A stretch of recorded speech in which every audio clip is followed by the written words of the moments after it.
Eu preciso duramente falar hoje aqui sobre esse tema. E por mais que alguns fiquem chateados e magoados, me perdoem, não é minha intenção magoar, não é minha intenção entristecer, mas eu não me esforçarei nem um pouco para evitar o que o Espírito Santo quer falar aqui com você nessa noite.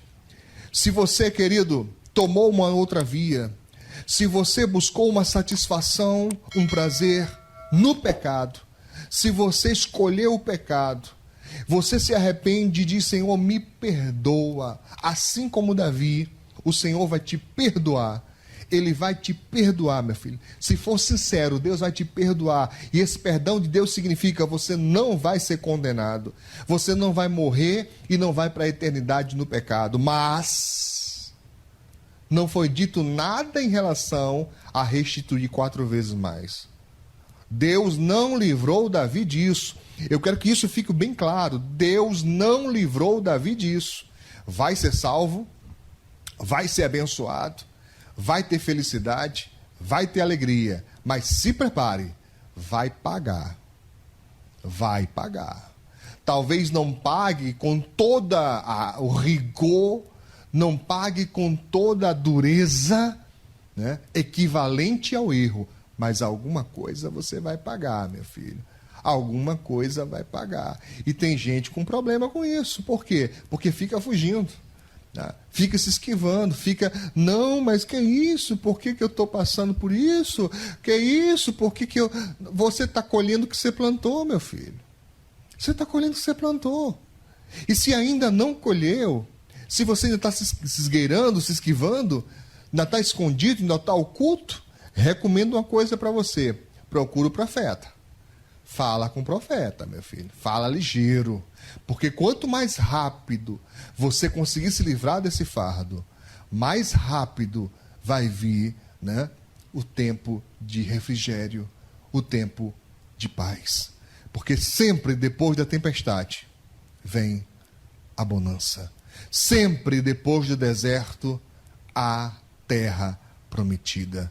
Mas quanto tempo a pessoa fica rodando no deserto depende de quanto tempo ela leva para mudar de vida, para se converter, para confessar o seu erro.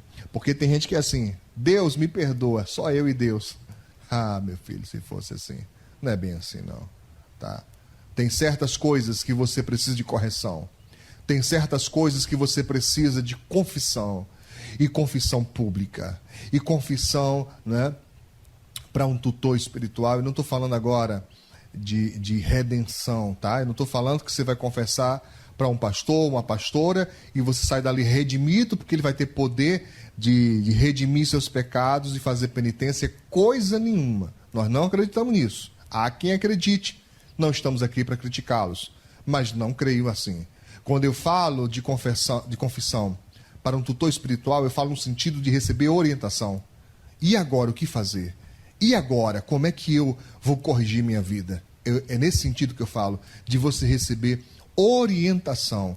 Há pessoas aí me ouvindo que está mantendo há muito e muito e muito tempo pecados escondidos, ainda guardados, não confessados, tá? E por essa razão, tá, eu tenho a obrigação diante de Deus de chegar para você e dizer: confesse, peça ajuda. Peça ajuda, porque quanto mais cedo começar o processo de cura, mais rápido você vai ter a oportunidade de ser curado e de retomar sua vida e de ter uma vida muito melhor. Porque foi assim com Davi, meu irmão. Ele sofreu, aceitou que era pecador. Ele confessa diante de Deus. Se você continuar lendo o texto que eu pulei, eu precisei pular. Mas você vai ver que Davi se lança aos pés de Natã e diz: eu pequei contra o Senhor. Ele aceita: eu sou digno de morte. É verdade. Mas a confissão do pecado dele foi tão sincera, foi tão real, irmãos, que Davi nunca mais fez aquilo. Nunca mais. Porque assim é com quem verdadeiramente se arrepende. Nunca mais. Quando Davi já era velho, diz a Bíblia Sagrada, que colocaram uma jovem, uma moça, para deitar junto ao lado dele, para que ele se esquentasse, para que ele se aquentasse, porque já era idoso. Mas diz a Bíblia que Davi nunca tocou nela. Por que será que ele nunca mais tocou nela? Tá? Alguém já brincou dizendo: porque já era idoso. causa disso não, meu filho. É porque ele lembrou do preço altíssimo que ele veio a pagar. E encerrando aqui, da forma que Deus disse aconteceu. Porque você lembra que logo de cara, a criança, fruto daquele pecado, morreu. Mesmo o Davi orando, clamando, não teve jeito, morreu. Um filho de Davi estuprou a própria irmã.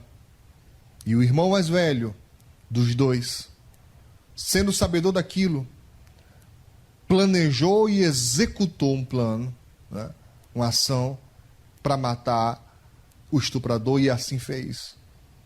Esse filho mais velho, Absalão, deveria morrer porque se tornou assassino. Davi, com pena, novamente, descumpre a lei e envia o rapaz para o exílio. Lá no exílio o ódio cresce contra Davi. E anos depois, quando o rapaz retorna, diz a Bíblia Sagrada que ele planeja destituir Davi, nesse caso era matá-lo, tomar o trono. E uma das ações que Absalão tomou, diz a Bíblia Sagrada, foi armar uma tenda no meio do pátio e mandava buscar as mulheres de Davi, e uma a uma ele as estuprou. Tá? Uma a uma, na frente de todo mundo. Deus havia dito isso a Davi. Não foi plano de Deus, não foi Deus que fez, mas havia predito a Davi o que iria acontecer. Tá? Uma a uma. Davi fez escondido, fizeram com as dele em público. Não espere que o seu erro, o seu pecado se torne público. Busque a Deus. Tome uma nova vida. Tome uma atitude sábia, porque assim com certeza Deus vai te abençoar. Não permite que os seus desejos, as suas vontades, as suas necessidades, porque eu preciso deixar bem claro para que as pessoas não achem que eu estou falando só de desejo, pecado. Não, necessidade comum de qualquer ser humano. Não permita que as suas necessidades te afastem de Deus. Tudo que você precisa, Deus sabe. Você só necessita, você só precisa se voltar para Deus, apresentar isso diante de Deus e esperar o agir do Senhor. Porque com certeza o Senhor Deus está vivo. E com certeza Ele quer e pode te abençoar. Da mesma forma que Ele disse para Davi, Ele disse para cada um de nós, se está faltando, peça.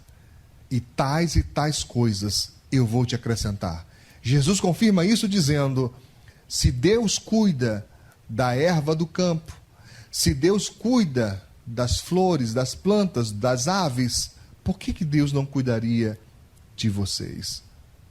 Ele está reafirmando isso. Deus cuida de nós.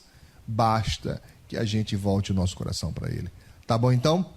Esta era a mensagem que nós tínhamos hoje. E eu espero que você possa, meu irmão, manter isso no seu coração. Em nome de Jesus. Um outro pedido especial que eu faço, e eu creio que você vai ser tocado por Deus para me ajudar. Se inscreva no nosso canal no YouTube. Me ajude, irmãos, a chegar à nossa meta final de 1000 inscritos, para que eu consiga transmitir por esse canal estas mensagens e outras mensagens que vão falar ao coração de muitas pessoas. Algumas mensagens, como hoje, são um pouco mais duras de ouvir para algumas pessoas, mas ainda assim eu creio que serão de bênção para a vida de muitos. Se você puder, compartilhe com seus conhecidos, amigos, familiares. Peça a essa pessoa para também se inscrever. Me ajude a divulgar a palavra de Deus. E eu acredito que o Senhor vai ser benéfico para conosco e nos abençoar. Porque diz a Bíblia Sagrada, conformosos são os pés daqueles que anunciam as boas novas. Amém, então?